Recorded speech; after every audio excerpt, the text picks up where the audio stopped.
तबा ताबीन के दौर में, इम्मा और मुहद्दिसीन के दौर में, लेकिन हम तो ये कहते हैं कि दो सहाबा में भी इख्तलाफ होगा तो एक की बात को माना जाएगा और एक की बात को छोड़ दिया जाएगा, और फैसला कौन करेगा?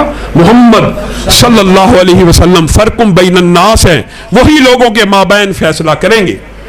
खुदा करे कि आपको जो बात कही है ये समझ आ जाए। लेकिन मेरे भाइयों, मैं आपसे यहां पे एक शिकवा करना चाहता हूं। आपका और मेरा मनहज ये है कि मोहम्मद फर्कुम बैनन नास हैं, लेकिन क्या ये सिर्फ दीन के मसाइल में है? क्या सिर्फ मस्जिद के मसाइल में है? क्या रियासत के मसाइल में नहीं है? क्या सियासत के मसाइल में नहीं है? क्या बाजार के, कूचे के, गली के मसाइल में नहीं है? हमने ये क्या अकीदा बना लिया कि रसूलुल्लाह सल्लल्लाहु अलैहि वसल्लम मस्जिद के तो इमाम हैं, लेकिन रियासत और सियासत के इमाम नहीं है। फिर आपने भी रसूलुल्लाह सल्लल्लाहु अलैहि वसल्लम को फर्कुम बैनन नास नहीं समझा। आपने रसूलुल्लाह को मस्जिद का इमाम मान लिया, लेकिन कहा बाजार के अंदर मैं रसूलुल्लाह को इमाम नहीं मानूंगा। मेरे भाइयों, आप मस्जिद के अंदर 100 मरतबा सुभान अल्लाह कह दें, अल्लाह अकबर कह दें, सजदे कर दें, इत्काफ बैठ जाएं, सारी जिंदगी मस्जिद में गुजार दें, किसी इस्लाम दुश्मन को आपसे कोई फर्क नहीं पड़ेगा और ना उसके कान के ऊपर जूं भी रेंगेगी।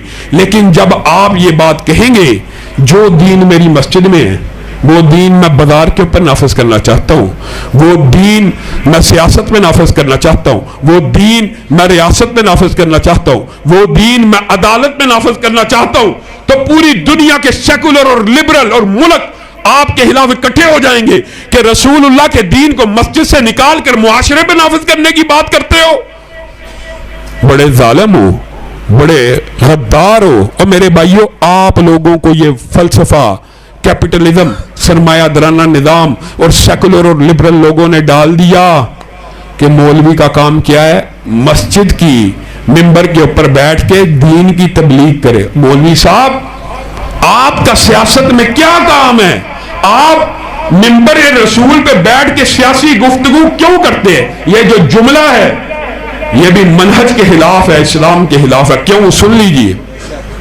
रसूलुल्लाह सल्लल्लाहु अलैहि वसल्लम ने फरमाया था, बनी इसराइल के जो अंबिया थे वो एक नबी जाता, दूसरा नबी आ जाता, और वो उनके सियासी रहनुमा भी होते। मैं जब दुनिया से चला जाऊंगा तो मेरे बाद नबी नहीं आएंगे, मेरे बाद नबी नहीं आएंगे, लेकिन मेरे बाद उलमा आएंगे जो मेरे वारिस होंगे। हदीस नहीं